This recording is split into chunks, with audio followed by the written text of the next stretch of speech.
right? I hope they turn into these 5 hulks that just comes out and bash down complexity. I know from the other side of the fence, complexity has very emotional players, especially Swindle. He's a guy that likes to feed off crowds and fans and everything, something he does a lot. I think maybe that also influences him negatively, knowing that the home crowd is actually cheering for his enemy, right? So maybe that's a factor in how they play. Bounty hunter. All right, nothing? Okay. Yeah. Well, over to you, Toba. All right, well, now that that segment is over, going over to Ferg about your thoughts. I mean, we already did all kind of like the analysis. Again, I mean, obviously for this weekend, bit of a small sample size, but we talked about their history too, coming in, obviously complexity. Again, kind of feeling good overall. I mean, in terms of the draft, do you think anything's going to change towards the first part of the draft, like the first half of the draft? Because obviously one last hero, we talked about it when it came to like the last pick. There were some other options. Let's go and pick some bands, Chobra. Yeah, you want to just jump right into it? All right, let's just jump right into it. Ben leading the charge for the fans, for the people. You know what we want getting into the draft, and there you go. Called it right on. And, ooh, a bit of a bounty hunter gets through, and it's Mineski this time on there, and they'll snatch it right up. And you guys talked about it. I mean, if they had it in that first game, it could have been a huge difference. Yeah, it's the difference is that they banned out Nature's Prophet instead, a global hero. At least this way they can kind of know. Bounty Hunter can't be 2 places at once, like Nature's Prophet can. So at least they can deal with it potentially. It's going to be a little scary because it's going to upset things very drastically compared to how the last 2 games went. So, but, you know, a lot of people are picking Bounty Hunter right now, so they can definitely deal with it. Yeah, it seems like they have a different game plan in mind already with the instant Beastmaster login as well. Pretty good against the Bounty Hunter. Keeps track of the enemy territory, gets the Necromicon with the Invis detection later on in the game. Just an all-round solid opening for them, but worth noticing is the fact that they let the Invoker go and picked up the OD instead. OD wasn't banned in either of the first 2 games, so definitely changing gears entirely. It's a little bit better mid against Bounty Hunter potentially, because if they go on you, you just banish one and it's just a 1v1 while you run away. So maybe that's the line behind it. It's decent as well dealing with the Invoker. Forge Spirits, that gives you a solution there. Whereas if they get Bounty Hunter plus OD, then that just sounds like, man, that's the easiest kill ever mid. Yeah, and you have the Beastmaster raw to deal with the Invoker when you need to. Yeah. I think that's Swindle's best hero. I think they play really well around it, and it's really difficult as a captain to give directions around your team, especially when you play the other heroes that he has been playing. But Beastmaster, you have a lot more information available to you, which they were severely lacking in the last game. The attack speed aura also synergizes really well with OD as well. Something a lot of people forget, but attack speed on OD, that completely changes the hero, and Beastmaster will provide that. All right, well, a change of gears for both teams in for a new show in game number 3. Witch Doctor also now this time being taken out. Didn't like dealing with that in either of those games on complexity side. The Faceless Void Band is interesting. Unless it's the infamous Wagamama build. Oh, because Beastmaster is already the offlane. Good point. Yeah, they can't really unless they do. Some teams run it as position 4 with Iron Talon. That's pretty common. So I guess they jungle anyways in a lot of cases. So yeah. Also really good versus Invoker with time dilation. All right. Tiny. It's a little bit of a throwback to what they used to run a month or 2 ago. Yeah. So they pick Tiny a lot, but it's not always paired up with the Wisp. So they actually in Shanghai especially they played it a decent amount without the Wisp. Yeah. I mean, it's a pretty good Wisp game actually. They just need to get Boots of Travel on one other core, and then they can TP that onto Hawk plus relocate. I mean, their gank potential is decent if they go that way. Plus, Wisp is great with OD and good with Tiny. Can help maybe cover the OD against the Bounty Hunter as well. Gives them a lot of options. There we go, just snatching it right away. Had no other intentions going with the Wisp.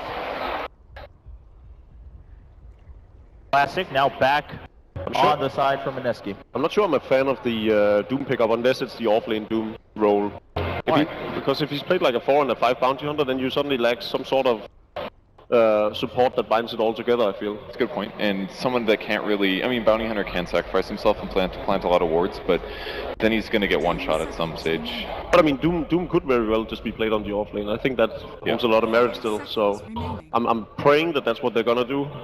Especially this game, Doom versus Tiny, like if you're sitting equal levels, he's never going to one-shot you. And plus Scorched Earth on top of that, you can easily pressure him better than he can pressure you. I mean, Tiny's probably mid, right?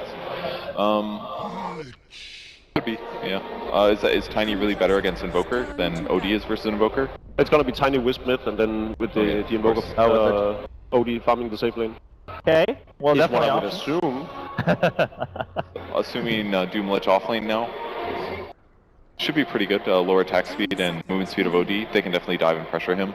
Especially with the IO being mid, that means that they can definitely exploit the dual offlane. So I actually really like the Lich Doom this game. Lich will be food for Tiny though as the game hits mid game and he gets a blink though. Depending on how the Lich's game is going, yeah. True. Well, But at some point, like, you're gonna get a blink on Tiny, and having the HP to be able to survive at that stage is I think it's okay though, because they're trying to sacrifice a Lich to keep the OD down, right? If they keep the OD down, then Evoker can kite the Tiny, Doom can just keep dooming the OD, and then they can keep their 2 cores in check in the early and in the mid game. It's a lot of theory crafting. I mean, that's what we... yeah, that is literally what our jokes are right now. not a lot of stuns on either team, actually. Lockdown might be a bit of an issue. A brute ban coming out, so there's obviously it's a solo lane missing. It is quite interesting. They could have potentially run the Doombringer as a position 1. Yeah. Okay.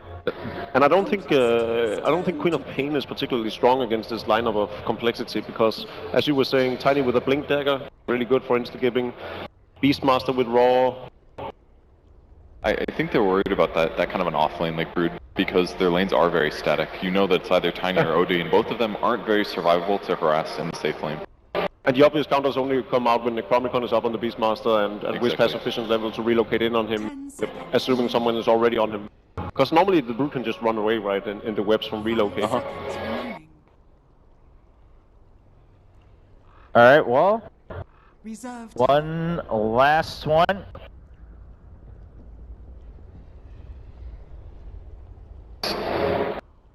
Alright, complexity. The last pick that could determine who is to win here. Already all different. What do you think is severely lacking? I mean, we talked a little bit about the launcher for both teams, but would you expect anything that's a little bit high priority for complexity here as a 5th pick? I honestly think a hero like Tusk is pretty good. Is it bad? Yeah. Right? Is it? Without Roar, they don't have a lot of ways to keep people in one place and allow OD to do the DPS. I kind of like Spear Breaker or something like that. That would be pretty cool too. Yeah. I agree. Super tanky We see line. that hero all too little. And if you like, if game 1 was any indication, this super tankiness is really good later on. That was not expected. I guess they can do Banish into Arrow, so it's a good lane setup. This may mean... Yeah, this might actually mean that it's a Tiny Wisp on the safe lane. Yeah, because doing OD, we're on a safe lane versus a Doom Lich off lane, like, you just don't have enough damage to kill either of those heroes. It would never happen. Unless you get, like, Lich with a creep wave and an arrow. Like, I just don't see either one of those guys dying. So I think it is more likely it's going to be OD mid. They can pressure Invoker better. He would have Forge Spirit, obviously, to block the arrow, but... So it's going to be a fairly even game, but maybe the goal is kill Bounty instead. That's actually an attainable goal. If they just have a sentry mid, they can see Bounty coming. He dies every time that Moran is within arrow range, if they land the arrow, which they should. It's a good way to stop that pressure, definitely. So I agree. I think it's going to be OD mid, the Marana roam. So this can go several directions, right? They can still pick a solo off-lane hero like a Bat Rider or a Darkseer, or they can pick a solo safe laner. I don't like the idea of a Darkseer here, I don't think. The Iron Shell doesn't synergize with anybody but Bounty and Doom, and in most cases Bounty can't be there. Ooh. Slaughter coming out this time for Mineski. Draft is complete. Ben, what are your thoughts as we wrap this up and we see the roster for both teams? It's going to be really tough dealing with OD and West. I favor Complexity's lineup a little bit more. They also have just a nice mix of disables and good setup for relocate, very good late game. All right, what about you two, Purge, Melk? Any further thoughts as we wrap up the rosters? I'm in complete agreement with Ben, actually. I think Complexity's lineup just is overall stronger. I'm a bit on edge with the Slaughter pick just because I didn't feel like the hero did all that much in game 1, and I'm afraid that it'll just be blown up way too soon, way too fast, especially if it doesn't get a BKB. On the other hand, it's pretty good against the Tiny, right? And a hero that's already struggling, heroes that are already struggling with armor, so... And a bit on the fence with it still, maybe, but all right. Purge, what about you? Well, I think if Mineski gets ahead, they're going to have a huge advantage, because Blink Dagger coming out on Slardar through Track Gold, for example, they're going to have tons of vision, they're going to be able to jump on people and kill them very rapidly, and I think they just need to initiate first. Don't let Tiny combo somebody down at the start of the fight, for example, and try to deal with the OD and delay his advantage until you have huge gold advantage. Oh yeah, the gang sorry. Sorry to cut you off, but the game is starting and everyone wants to see the game more than hearing you talk about it, so we're going to jump right into the game. It is game time. Game number 3 in this best of between these two teams, Mineski versus Complexity. Indeed, here we have it, ladies and gentlemen, this deciding game, Kappa Blitz. What a series we've had so far, and what a game this was going to be. I mean, the 2 drafts, Mineski taking a bit of a page out of the book that we saw Complexity bring in game 1. You got 4 of the same heroes of their own draft, and then this Mirana pick this time around for Cole. What did you think about this Blitz? I think it's just a Z-Freak hero more than anything. It synergizes really well with the Outworld Devourer. It's one of those NA flares where they're going to bring it out once in a while. We saw it a lot when the South American scene used to play it, but just kind of feels like something that will work out. And looking at this lineup, by the way, from Mineski, this feels like deja vu. That looks almost identical to Complexity's Game 1 lineup. With I think the only hero that was swapped around is the Axe for the Bounty Hunter. Yeah, and it was exactly the same otherwise, yeah. So, do you favor Complexity's lineup pretty heavily here? I think so, yeah. Considering how Game 1 went with. Yeah, I think everyone likes Complexity's lineup a lot. It's just got a lot of like very obvious synergies between the OD Mirana combination. You also have a Complexity with Tiny, which is one of the better teams with this combo. And I think Swindle's, like, I feel like his Beastmaster is better than most of his other heroes. In fact, he made a really good game in the Shanghai Major with one of his Beastmasters when he was facing up against Admiral Bulldog. And that was one of the most standout performances from him at that tournament. So I like everything about Complexity's draft, and I feel like Mineski have to do so much work with like the Slardar and the Bounty Hunter in this game to offset what is very clearly in my head a mid-game advantage for Cole. I see Jules. He'll get the D-Ward on the mid lane, as he's trying to do his best to harass the 2 of them. Bottom lane, Swindles. I mean, you talked about his Beastmaster. I mean, how hard is it going to be for him having to deal with both the Lich and the Slardar on this lane? I think you still always do somewhat okay as a Beastmaster, just because you can always use your friendly companion Boar, and as long as you're not beating it away, the lane kind of goes somewhat decently for you, just because you can always go for the jungle and Iron Talon yourself. But this time around, Raging Potato should have a much better Blink Dagger timing than Swindles did in his first game, and they really need it. The common thing that we're seeing is whoever gets the jump off in the fights is consistently winning them, and that's why they had to sort of pick the Slardar, because they needed something that could instantly get in there and get the stun off. Jules, I'm just going to play around here with Z-Freak, as obviously this gank is going to be spotted out, so should expect to see Ben just play a little bit safer on the Invoker, and nonetheless they'll still try and go with the Avalanche toss. Arrow's going to be coming in, but it's a couple of miles off point there, and Ben's going to be fine, walks back behind the tower, and that arrow from Z-Freak a little bit off. I'm not sure if he expected like Limp to throw the Invoker backwards, and maybe that's why he threw the arrow where he did, but obviously not the combination that Complexity were looking for. You know, one of the kind of cool things about Mirana is that she does utilize the jungle, which usually Bounty Hunter is okay with. You like to be able to face up against junglers, you're very disruptive, but obviously Z-Freak, all he does is just shoot an arrow, kill a creep. That's literally all he does. So it's very unlikely the Bounty Hunter can do any kind of sapping like he normally does against heroes. I sort of think this Wisp mid is going to be really effective, and Jules, the star of game number 1 in my opinion. Link on that cold snap. Yeah, straight in with Jules as well. One more touch should bring him low, but Hanskens going to be fine. Starts to pull up now. Limp frontlining quite a bit, but yeah, they play around it. And I mean, as you said, Jez, this IO pairing is going to be very hard for the Bounty to really catch out unless one of them is very much out of position. If anything, I think it's time for him to head down to like the bottom lane even. We already have this Lich Slardar. If you can actually get a little bit additional slow, maybe he can get that kill. I'm just not sure he can get a whole lot done in this mid lane right now. They just don't want to give the Invoker this disadvantageous matchup, because it's really easy for Wisp Tiny to just blow somebody up, especially with the Mirana roaming around. And I think this is the biggest danger right now, is that Z-Freak can just instantly go from top to mid, and they don't really have the best vision for him either. They've got this jungle warded, but they haven't really had to rely on it. The arrow's going to come in the top lane. Setting it up with the Astral, but the timing's off! Z-Freak, unfortunately for the side of Complexity, missed timing that one, and Bog's going to be fine. I mean, at the moment, this matchup, 16 for 7 on Yodi, 10 for 1. I mean, do you expect the Doom to find this much CS in this pairing? I think the only way he was able to get that much of CS is just early on in the laning phase. Otherwise, like, as the laning phase progresses, he just won't be able to do anything. And there you go, you talked about Jules needing to rotate elsewhere. He's coming on the bottom, and that will secure Mineski first blood. So, as you said, take your eyes away from the mid lane and take your attention down to lanes that are going to be much more easier for Jules to punish. If only Complexity could have gotten that first blood with the arrow at top. That definitely should have been it. They would have had enough damage, just 2 or 3 hits of the Arcane Orb. The Doom doesn't really have a lot of armor, but Cap, I know as a bounty hunter player, oftentimes when you roam around, you don't find a lot of success in that mid lane, and that's where it kind of goes, the burden lies on you to make things a lot easier for the off lanes. Yeah, I feel like there's a lot of pressure at that point when you rotate all the way over to a side lane to make that gank work. And I think it was like Jules just breathed a huge sigh of relief. He's like, oh, that gank works. All right, I have boots. I can get Orb of Venom as well. And, you know, I've had some impact in the laning phase, essentially, because that's obviously what the bounty hunter does best. And he's going to go with this as well. He's chasing this down, Raging, coming in, gets the crush off. There'll be a ball to try and help Swindles, but Jules, he's got that Arcane Ring, so he can come in hard with a few of these hits. And doesn't look like it's going to be hard enough. Swindles will be able to survive, and he does have a salve ready as well, so still maintaining his place in this lane. But actually, I didn't quite look at this again, a mid lane, because they're trying for Ben. And get the arrow misses. They've got the toss damage. Ben, he's going to be able to get himself out here. One more touch, C-Freak. He'll redeem himself there and allows them to find that kill in the mid lane.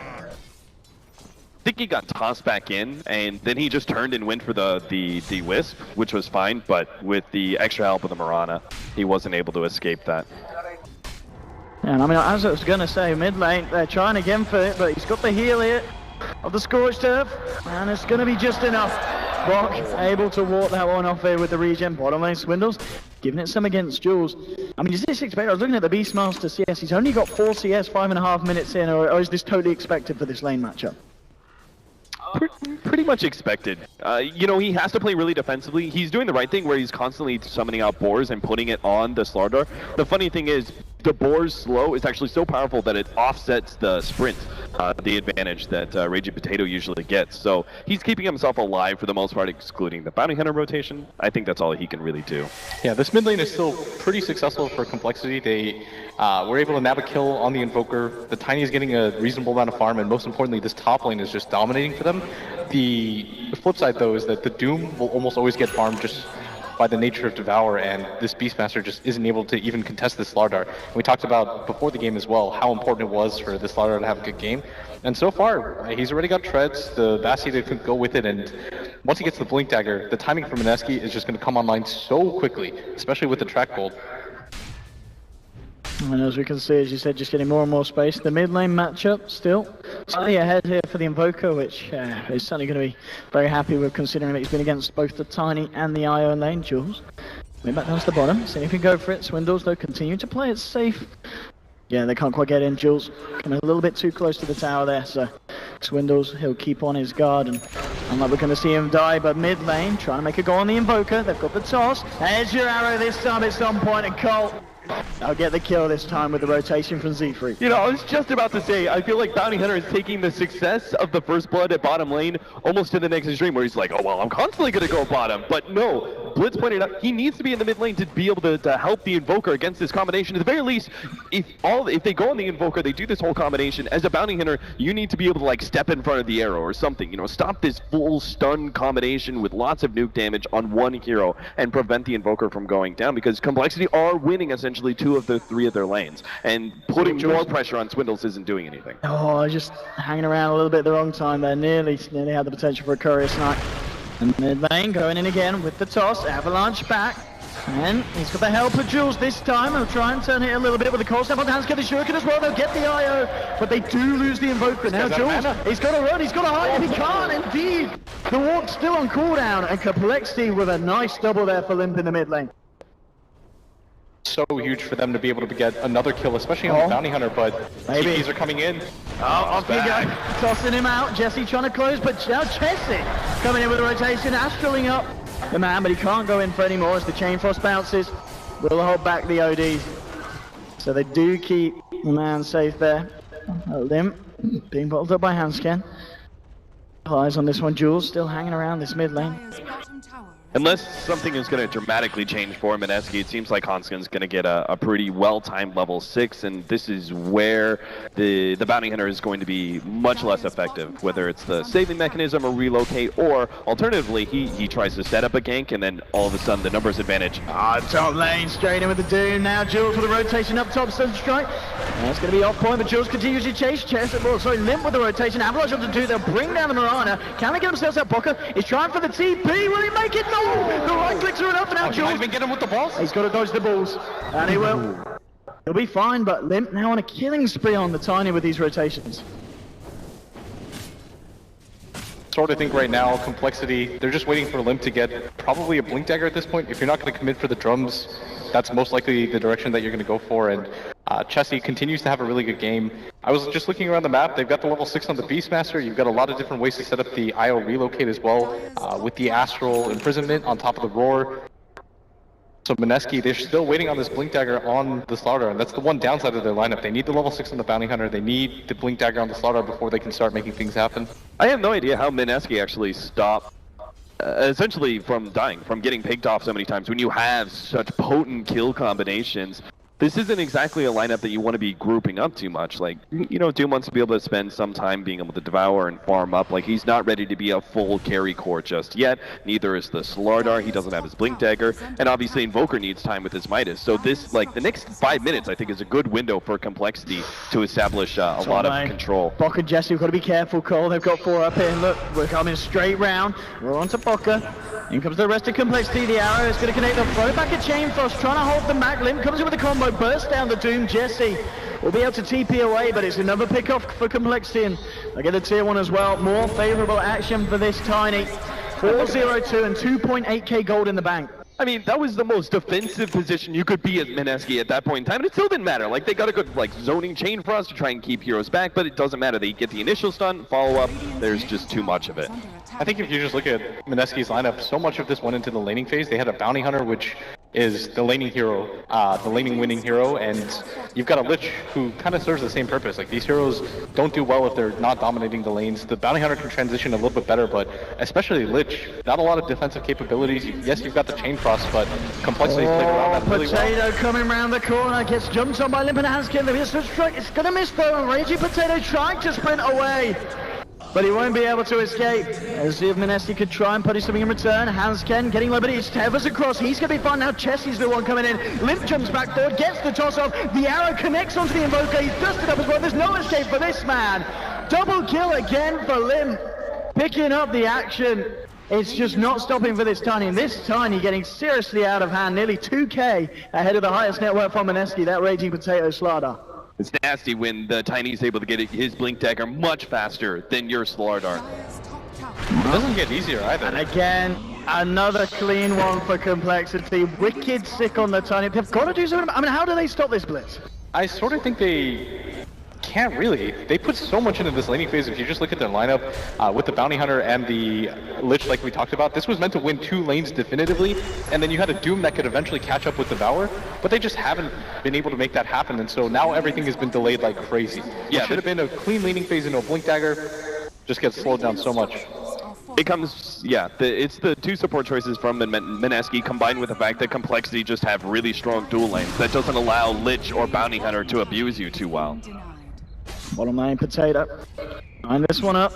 He's got the back elbow. Jules, he gets the amplifier off in time, so they will have the vision. Jules trying to chase, but the ball slow. It's going to be enough for Swindles, able to walk this gank off. Yeah, how absurd is that? Oh, that's cute. You get a 44% increase in movement speed via sprints, while Boar reduces 40%. So it doesn't do anything at all for the Slardar. Yeah, and most importantly, you start to notice the landscape of the game where you give up this mid-tier 1 tower that you know is already really crucial. You gave up the top one, so Mineski effectively just lost control of their jungle. So now they're going to have to play in this Radiant side jungle, but that's so dangerous, especially with the Hawk up at all times. They're going to make the move again for Swindles, and you notice everything is shifted from Mineski. They're only going to play in this Radiant jungle because Limp with the Blink Dagger is just hunting now. And they're desperately trying to find something in Mineski. Got eyes onto Chessie. No one really needs to follow up. Chessie at this point, fairly tanky as well with the treads. Drums complete. He's got 1600 in the bank. So not really the hero that they want or can jump onto. The funny thing is, even if Mineski gets some like crazy good team fights or pickoffs or something, they're not even going to be getting, like, they're not even going to gain that much ground since Bounty Hunter is still not level 6 yet. What's usually the timing for that? For the level 6? I think at latest, usually about people 10 in a grab good it- game? Yeah, about 10 in a good game, I'd say. 13 minutes in, it's a little bit later, and it's understandable just because they haven't been able to get kills, and they just don't have the kill potential. And talking about the bounty, he's going to have to stay on the sidelines a little bit more, waiting for that 6 as the gank comes through.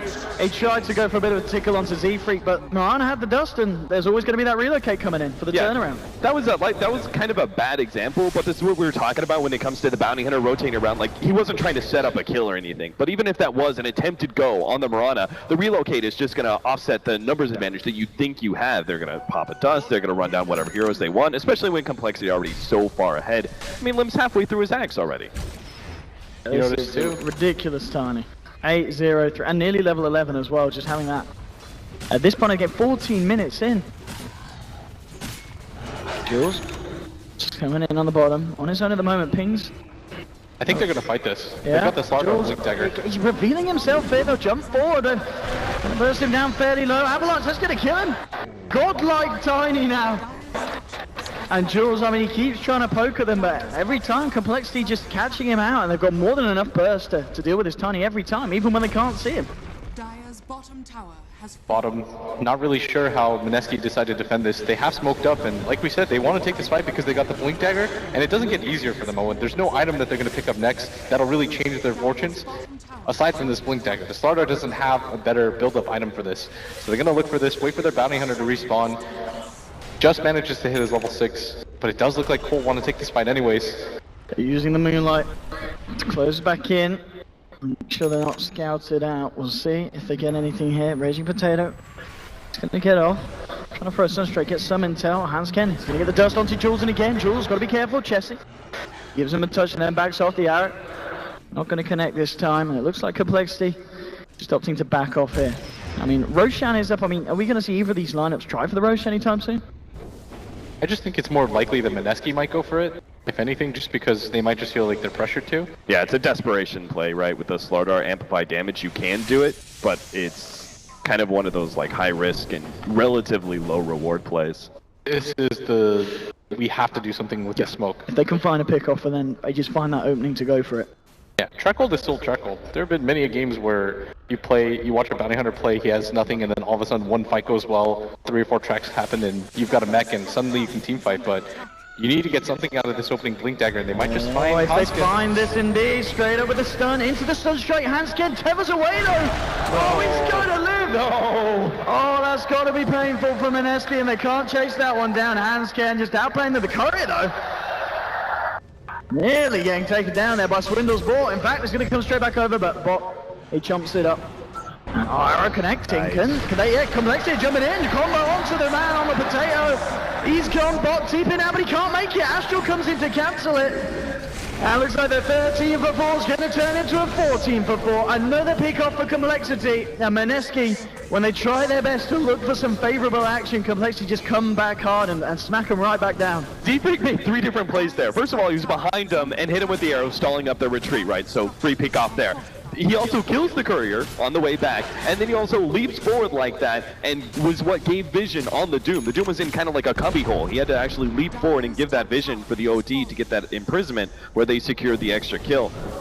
Complexity, like this is like the freest game at this point that you're going to experience in this tournament. You're so far ahead by 17 minutes. All you have to do is control yourself against a bounty and not give up track kills. And here we go, looking for a track onto Jesse, jumping forward, chain thrust as well. The Sunstruck connects, he's going to Astral himself here. But Mineski, they should have a good shot at finishing this off, and yeah, indeed, as you said though, blinks out. Now blinking back in, as the Avalanche toss onto Raging Potato. Jules caught out as well, and it's 2 more for the Sonic Complexity. Z-Freak leaping in, Bot trying to get himself back to base, but the Arcane Orbs coming in hard. The Urn taking him down, the extra toss, chucks in the Necro unit, and it ends up crushing the Doom. Another one, and Limp now beyond godlike. This has been pretty much a textbook Tiny game. I mean, Limp, he must have had a game this good in a long time on the Tiny. We have seen him do great performances, but this has got to be one of the best he's had. Yeah, especially in this tournament where they're just fighting to survive, 1 game away from being eliminated, especially after game 1 and 2 where it looked like Cole's backs were against the ropes. This game just looks so dominant through and through, and Mineski, they don't have the personnel to fight anymore. Doom is a hero that you kind of want to chase with, you want to get that Doom off, but he can't really gap close on anybody, and Bounty Hunter just doesn't provide anything in these team fights. They really are going to need a lot of that track gold from Jules to close the gap that's been created between these two sides. I mean, if you're Mineski, Cap, what is the play? I mean, we saw them try and go for a smoke. It ended up getting turned around because the team fight from Complexity is so strong. I mean, is there a point where you're just waiting for Complexity to come to you and you're looking to try and kind of jump back in off the back of a bad engagement from Cole? No, I don't think there's any way for them to like still feel optimistic while playing passive. I think you're eventually just going to be stuck in this sort of atmosphere of fear and suffering and just kind of sitting back waiting for the game to end. Even though you do have the minuses, like that kind of plays into increasing the longevity of the game in some ways. If you look at Complexity's lineup though, it's just so much better. Like Will keeps on saying, it's only going to get worse. It's only going to get worse. Well, Limp, he's got a plate mail already. He's going to have an AC. The carry Tiny is going to be in full force, and it's not like he's the only guy they have to deal with. It's also the OD. I think Mineski just has to keep going, essentially. You just be like, all right, damn, all the kills that happened before, this time when we play aggressive, it's gonna work. Just stay positive. I mean, Blitz, in an ideal world, if you're Mineski, you're looking at that Tiny, he's on 12-0-4.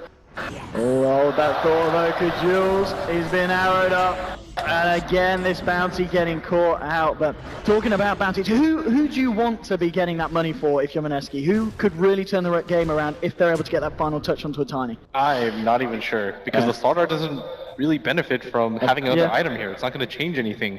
The Invoker's kind of in a similar situation. It's go time! Oh, they can't quite get the Doom, they jump in, they get a crush, Amplifies as well with the Doom, the Sunstrike, everything being thrown out, who's going to get the money? Oh! Payday here for the Doom! 1k gold straight up for Bot, and he's up to 2.1k. Now we talked about what the big item could be. If you're the Doom, you've just got 2k, what are you buying?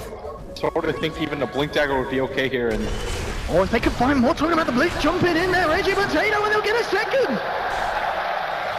Another big kill at the same time. Complexity, they will find a tier 2 on the bottom. But Mineski finding two very, very big kills there for the side. They're going to just take this tower, and they're going to have to back up, especially against the Necrobooks.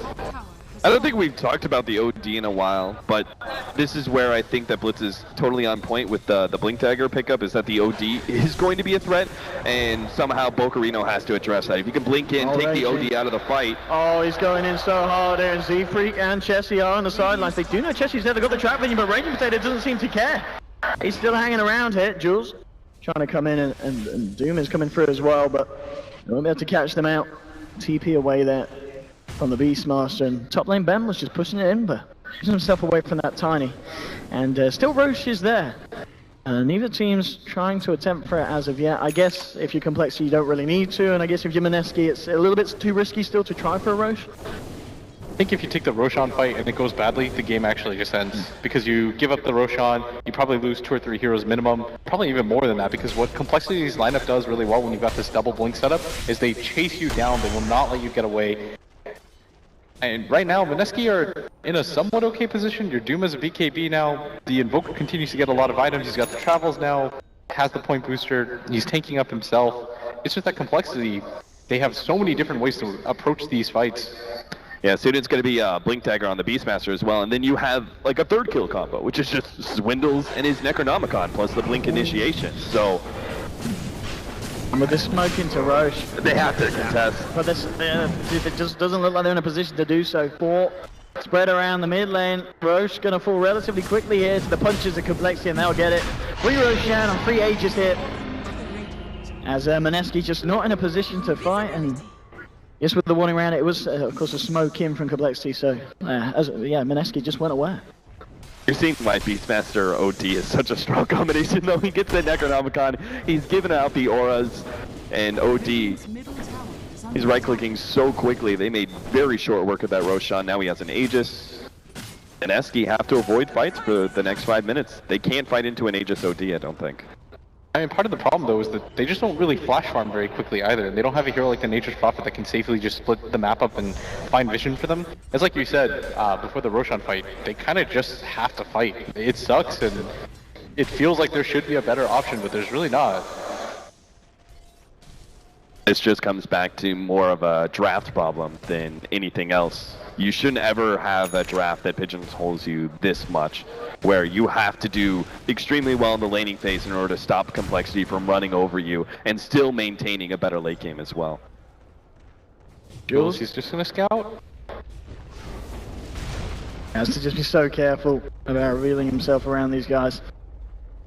They've done such a good job, by the way, Owen, of constantly getting him whenever he does anything. Like, if he pops out of Invis for half a second, they have done. On him. Who's coming in? Again. Chessie just getting pushed. We'll see if Mineski want to do anything to react to this, but still Mineski a little bit split up. You've got Invoker down the bottom pushing it out, top lane Raging Potato on his slider trying to work around this top lane. And the rest of them in the base. And see what the smoke from Swiddles and Z-Freak if they do find anything, but... So, BKB on Doom? Are you down? What other item is really going to do it for him? I mean, if it wasn't the Blink Dagger, I think BKB... It was... It does item take it had to be. Yeah, it takes away a lot of the damage from Complexity. Yeah. You can't burst him with the hits from the Tiny. The Arcane Orb suddenly doesn't do anything to you. You still have to run into a lot though. There's the Roar available. Part of the problem, I think, is that he's going to be lacking in damage because he went for the Max Devour build, which is fine, dude. Like, he had to get farm, right? But he doesn't have the maxed out Infernal Blade yet. So if you're popping that BKB, you run in Doom, you need to be able to output some sustained damage, and it really comes from Infernal Blade. Otherwise, Complexity is just going to be like, okay, you doomed someone, but we're just going to ignore you from here on out while you're BKB'd and just deal with the rest of your team. So he needs to actually be more of a constant threat than just his ultimate, and that's going to require 2 more levels where he can get that really low cooldown. As you can see at the moment, just Mineski staying up in their base, being very careful about any movements outside of it. Jules sometimes coming out on the bounty to get a bit of vision, bit of intel here for the team. Complexity just standing strong. We can see at the bottom already trying to push in that third lane so they can have all the lanes pressured against the side of Mineski before. I mean, I'd imagine we'll see a high ground push anytime soon. Surely Complexity is strong enough by now. Or are they waiting for anything? Is there still another big item that they'd like to have to be super secure? At the same time, I don't know, Blitz, what's your philosophy? It feels like it's never bad to wait when you know you have super late game. I'm not really sure what Mineski is even supposed to do in a situation like this. I feel like Cole just they buy a gem, they can sit outside the base forever, rack up gold everywhere. They know that Jules won't ever leave the base, and then eventually maybe Mineski gets fed up enough where they're just like, we have to make something happen on the map, but it's just a rough situation because no matter how you twist things, Mineski are kind of in a hole right now. Yeah, if Complexity do what Blitz is talking about, just starving them out, the only play Mineski has is pushing out S5 with a gem of their own and trying to take away vision from Complexity, or smoking. And both of those options, like, you just have so few smokes at this point in time. They only have 1 left in their shop, and a gem, obviously. Raging. Has to be careful. Very, very close to having the money for his own BKB on the slot up. That would have been a very painful death. They do have the Axe, though. Ben-Hur is picking up the Ags on Invoker. That hero is one of the toughest to push high ground against. That is a small little bright point in Mineski's current situation. The problem right now with Mineski trying to go for a smoke is that the lanes are constantly pushed in, so it would honestly be the most obvious thing ever. When you're going to smoke, a bunch of creeps are hitting your towers, you're not defending any of them. You just can't leave your base in a situation like this. Eventually they're going to wait for the OD to run out of the Aegis, then maybe they make a move or something like that, and they hard commit to something, but at the current phase of the game, they just can't really leave their base, and like we talked about, Z-Freak immediately buys a gem for his team, because he realizes, let's take away all the vision in the game, and force Mineski to just leave their base out of frustration. And look at that. They don't need to use the Aegis, they don't try and push high ground. They're okay with just controlling the map, and this can go on really for as long as Complexity want to, but most likely they're just going to farm up for another 5 minutes, take the next Roshan, and that will probably be a high ground time, because they'll have enough items on the Tiny that he's a constant threat standing on the high ground, and then the OD. What do you think you go for here, like Scythe? I don't even think it matters too much. Yeah. You go for the moon shards of your own just to pump out some damage. They have enough ways to save them. They're gonna grab the Lotus Orb anytime soon on the Mirana too, who's got the Midas and is just steadily farming away. Right now, Mineski, there's probably some weird small timing window where they can make something happen, but there's not a whole lot that they can wait for. It's like you've got 1200 gold on your Lich, he's not really waiting for anything, your Invoker just picked up the Aghanim Scepter, maybe, I don't think there's any way he's going to get the Octarine Core. Doom maybe can still afford something. It's just so sad that Mineski don't have the kind of threat that forces the OD into, like, getting a BKB. You know, because at least in those scenarios, it slows down the OD's like heavy glass cannon damage that he's able to output. But here in this game, like, he doesn't really need a BKB at all. Like, he might get doomed, but that's okay. As you said, they've got plenty of ways to be able to save him, and he could just go raw damage. So if at any point in time, if Mineski slip up in the team fight and don't address him with the Doom, or if it's not the Doom, heavy disables and focusing him down, he's gonna single-handedly kill everyone. Yeah, he could still go for a Lincoln's too against the Doom. Yeah, that's a good point. With the pace of the game right now, it doesn't really matter because they're just getting steadily further and further ahead. If you just look at the net worth graph, it is just slowly ticking up over time.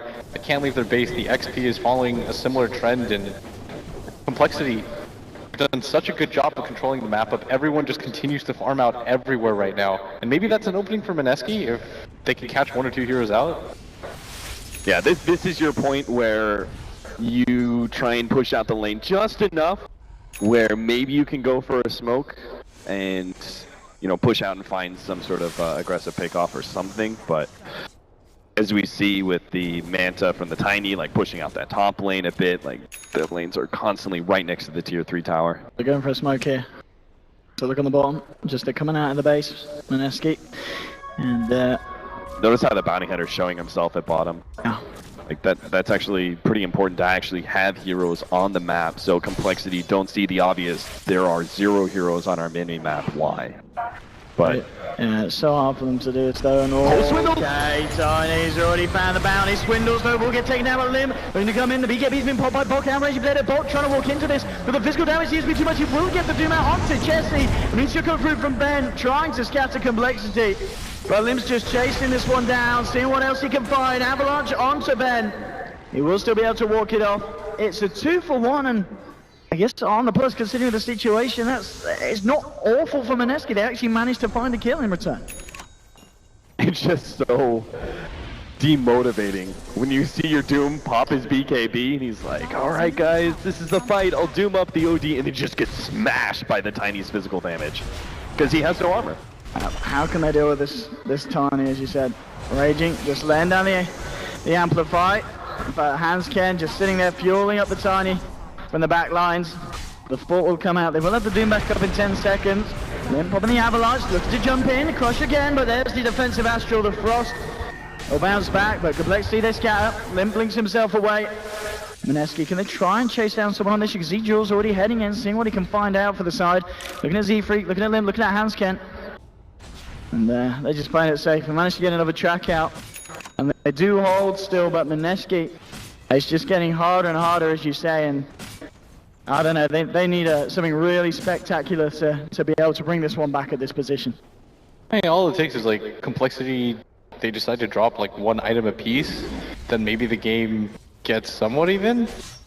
Like if they just decide we don't need Blink Daggers anymore. Someone dropped his Yule Scepter, something happens to it. And then Banner's out onto the towers, jumping from Raging, in comes Bok as well. Actually, yeah, Bok's gonna be the one Astral. Raging Potato coming back in, Ben dropping the combo onto Lim. Lim tosses by Raging Potato, the roll coming through as well, and Bok stuck in the middle of this one. Bok getting hammered down, and he's gone. Lim falling low, but not low enough. Gets relocated out, he's gonna be fine. Mineski once again losing the Doom this time. Nothing in return. Tiny's gonna be coming back in, refueled by the IO. They'll clear up the mid lane racks of Complexity. Finally being able to break this base, 21-7. Arax favoring them as well.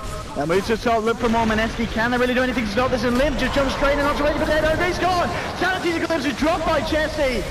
Burst down the Potato. Jules has to scamper back to base. It's the second set of racks. And GG is called. Mineski try as hard as they might, but Complexity show us that here they're the superior team and they'll be moving on in this tournament. It was a strong showing by Mineski, but they're going home, Cap.